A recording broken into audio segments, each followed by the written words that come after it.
নমস্কার সকলকে। আমি সুপ্রিম এবং আমি আপনাদের সবাইকে স্বাগত করছি ডক্টর মালিক নিট ইউজি কাউন্সেলিং চ্যানেলে। সো আজকে ফাইনাল হিয়ারিং ছিল সুপ্রিম কোর্টের দ্বারা। আমি আপনাদেরকে একটা টোটাল সামারি বলবো, আপনাদের কোনো টাইম ওয়েস্ট করব না। ওভারঅল কী ঘটনা ঘটেছে আজকে, আমি ওটার ব্যাপারে একটা কুইক সামারি আপনাদেরকে প্রস্তুত করতে চলেছি, ঠিক আছে? তো সবার আগে আমি বলে দিই, আজকে ছিল হচ্ছে আমাদের 8 জুলাই 2024 সুপ্রিম কোর্টের হিয়ারিং, যেখানে আমরা জানতে চেয়েছিলাম যে রিনিট হবে কি হবে না, ওটার জন্য আমরা অপেক্ষা করে বসেছিলাম। তো আমি আপনাদেরকে বলে দিই, আমি গোটা হিয়ারিংটা আমি শুনেছি এবং আমি বিং অনেস্ট, কিছু আলটিমেটলি কিছু সলিউশন বেরোয়নি। আমি ভিডিওর আগেই বলেছি সেরকম কিছু আলটিমেট সলিউশন বেরোয়নি। সুপ্রিম কোর্টকে সুপ্রিম কোর্ট অনেক প্রশ্ন করেছে এনটিএকে, এবং এনটিএকে বলা হয়েছে আরও কিছু প্রশ্নের অ্যান্সার দেওয়া। যদি কথা বলি, এনটিএর পক্ষে থেকে যে লয়ার রাখা হয়েছিল ঠিকঠাকভাবে একদমই উনি কোনো কোশ্চেনের অ্যান্সার করতে পারেনি। এটা থেকেই বোঝা যায় ওদের কোথাও না কোথাও তো ল্যাক আছে ভাই। ওরা একদম ডিনাই করছে, 100% ওরা কিছু না কিছু ডিনাই করছে এবং ওদের পক্ষ থেকে অনেক কিছু ল্যাক আছে। বাট যদি এইদিকে আমরা কথা বলি, যে সিজিআই আছে উনি কিন্তু অনেক স্ট্রেট ফরওয়ার্ড কিছু কিছু কোশ্চেন করছিলেন এবং খুব ভালো ভালো ডিসিশন উনি দিচ্ছিলেন।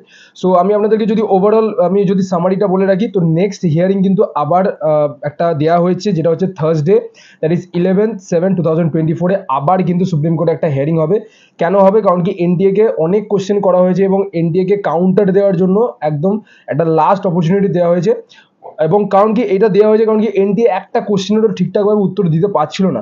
এটা থেকেই বোঝা যায় যে পরীক্ষাতে কোথাও না কোথাও ভাই ঝোল হয়েছে, ল্যাক হয়েছে, ঠিক আছে? মানে গন্ডগোল তো হয়েছে 100% শিওর। এবার ব্যাপার হচ্ছে আজকে কি ওভারঅল ডিসকাশন হয়েছে ওটার ব্যাপারে আমি আপনাদেরকে বলে দিই। সো সিজিআই এটা অ্যাকসেপ্ট করে নিয়েছে যে 100% পেপার লিক হয়েছে ভাই, ঠিক আছে? এটা কিন্তু পুরো ডিসকাশনে সিজিআই অ্যাকসেপ্ট করে নিয়েছে। সিজিআই এর বক্তব্য যে মানে কিভাবে পেপারটা লিক হয়েছে, নেচার অফ পেপার লিক কি, অফলাইন মোডে লিক হয়েছে না অনলাইন মোডে লিক হয়েছে, এইগুলো এনটিএকে বলেছে তুমি তথ্য জোগাড় করে আমাদেরকে প্রোভাইড করবে, ঠিক আছে? নেক্সট হচ্ছে প্লেস, শুধু কি বিহার, পাটনা, মহারাষ্ট্র এইসব জায়গাতেই লিক হয়েছে নাকি অল ওভার ইন্ডিয়াতে আরও জায়গায় অনেক বিভিন্ন রকম সেন্টার্সে লিক হয়েছে, ওটার ব্যাপারেও কিন্তু তথ্য, পুরো অ্যাকিউরেট তথ্য জোগাড় করে কিন্তু এনটিএকে দিতে হবে, ঠিক আছে? তার সাথে সাথে টাইম, মানে ওরা জিজ্ঞেস করছিল যখন আমি হিয়ারিংটা শুনছিলাম, তো ওরা জিজ্ঞেস করছিল সকালে লিক হয়েছে নাকি আগের দিনে 4 তারিখে লিক হয়েছে। তো এইটার ব্যাপারে কিন্তু কোনো গ্যারেন্টি কিচ্ছু দিতে পারেনি, কোনো কিছু ওরা অ্যান্সার দিতে পারেনি। আচ্ছা, এইখানে বলা হয়েছে সিজিআই এটা বলেছে যদি রেডিয়েশন বেশি থাকে, মানে যদি পেপার লিকের রেডিয়েশনটা বেশি থাকে, যদি অল ওভার ইন্ডিয়া ছড়িয়ে যায়, তাহলে কিন্তু ভাই আপনারা ধরে রাখতে পারেন রিনিট কিন্তু হতে চলেছে, একদম কনফার্মড আমি বলে দিচ্ছি। যদি এনটিএ এইগুলোর অ্যান্সার দিয়ে দেয়, ঠিক আছে, এগুলোর যদি অ্যান্সার দিয়ে দেয় তাহলে কিন্তু রিনিট হতে পারে। আমি বলছি না রিনিট হতে পারে না, কিন্তু রিনিট কিন্তু ওই পার্টিকুলার ক্যান্ডিডেটসদের জন্যই হবে যাদের সাথে ওইসব স্ক্যামটা হয়েছে, সবার জন্য হবে না, আমি বলে দিচ্ছি। কিন্তু যদি এনটিএ নেক্সট যে হিয়ারিং আছে ওটা যদি কাউন্টারের প্রস্তুত না করতে পারে, তাহলে কিন্তু আপনারা ধরে নিতে পারেন যে অলমোস্ট রিনিট হওয়ার চান্স কিন্তু অনেক অনেক অনেক বেশি হয়ে যাচ্ছে, ঠিক আছে? আমি আপনাদেরকে কোনো ফলস হোপ দেবো না, আমি আপনাদেরকে বলবো 11 তারিখের জন্য ওয়েট করতে, ঠিক আছে? আচ্ছা, if all this questions are not answered, তাহলে কি বললাম আমি, আপনাদের কিন্তু রিনিট হওয়ার সম্ভাবনা অনেকটা বেড়ে যাবে, ঠিক আছে? আচ্ছা, তো ওভারঅল এইটাই ছিল আজকের টোটাল ডিসকাশনের ব্যাপারে। কাউন্সিলিংয়ের ব্যাপারে ওখানে ডিসকাশন হয়েছে। কাউন্সিলিংয়ে বলা হয়েছে যে এখন কাউন্সিলিংয়ে স্টে করবো কি স্টে করবো না ওটার ব্যাপারে কিছু বলছি না। থার্সডে আমরা এইটার ব্যাপারে পুরো কনফার্ম বলে দেবো কি আমরা কাউন্সিলিংটাকে স্টে করবো নাকি স্টে করবো না। যদি স্টে করতে হয় আমরা সেটা জানিয়ে দেবো, যদি না স্টে করতে হয় সেটাও আমরা জানিয়ে দেবো, ঠিক আছে? তো এই হচ্ছে ওভারঅল সামারি আজকের সুপ্রিম কোর্টের হিয়ারিংয়ে। সেরকম কিছু বলতে গেলে খুব একটা আহামরি কিছু সেরকম ডিসিশন নেওয়া হয়নি। এনটিএকে অনেক প্রশ্ন করা হয়েছিল, এনটিএ একটাও কাউন্টার ঠিক করে দিতে পারেনি, ঠিক আছে? তো ঠিক আছে, মোটামুটি কিছুই সেরকম আহামরি কিছু ডিসিশন হয়নি। তো আমি আপনাদের সবাইকে বলবো মেন্টালি আপনারা সব কিছুর জন্য প্রিপেয়ার থাকুন, ঠিক আছে?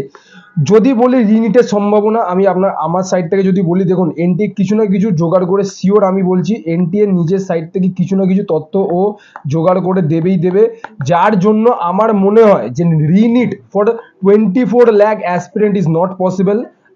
আমি আবার রিপিট করছি, 24 লাখ অ্যাসপিরেন্টের জন্য কিন্তু রিনিট নট পসিবল। কিছু কিছু জায়গায় যেই জায়গায় ঘাপলাবাজি হয়েছে ওই জায়গায় বা কিছু কিছু পার্টিকুলার স্টুডেন্টসের জন্য রিনিট হতে পারে, আমি বলে রাখতে পারছি, ঠিক আছে? তো আপনাদের এখন কি করতে হবে, সিম্পল কাউন্সিলিংয়ের জন্য ফোকাস করতে হবে। নাম্বার 1, কাউন্সিলিংয়ের যা যা ডকুমেন্টস আছে সব কিছু আপনাদেরকে রেডি করে রাখতে হবে। নাম্বার 2, কি করতে হবে, এখন থেকেও কিন্তু প্রিপারেশন আপনাকে করতে হবে, আপনাকে পড়াশোনা চালিয়ে যেতে হবে। বাই চান্স 1% বলছি, যদি আপনার চান্স থাকে রিনিটের, যদি হয়, যাতে আপনারা 100% ফেসে না যান, ওর জন্য আমি বলছি আপনাদেরকে প্রিপারেশন রাখতে হবে, ঠিক আছে। কাউন্সিলিংয়ের জন্য কিচ্ছু করতে হবে না, কাউন্সিলিংটা আপনি আমাদের ওপর ছাড়ুন, ঠিক আছে। 8240285522 এই নাম্বারে কল করে আমাদের সাথে কাউন্সিলিংয়ের জন্য যোগাযোগ করতে পারেন। আমরা কিন্তু একটা বেয়ার মিনিমাম কস্টে আপনার পুরো কাউন্সিলিংটা করিয়ে দেবো, ঠিক আছে। সো আই থিঙ্ক এই ভিডিওটার মাধ্যমে আমি আপনাদেরকে পুরো বিষয়টা আমি ভালো করে বোঝাতে পেরেছি, ঠিক আছে। ভিডিওটাকে এখানেই শেষ করছি, দেখা হচ্ছে আপনার সাথে নেক্সট ভিডিওতে আমরা কথা বলবো যে পুরো ইন্ডিয়াতে সব থেকে চিপেস্ট এমবিবিএস কলেজ কোথায় আছে, কি করে আপনি অ্যাপ্লাই করতে পারবেন, সব কিছুর ব্যাপারে আমি কথা বলবো।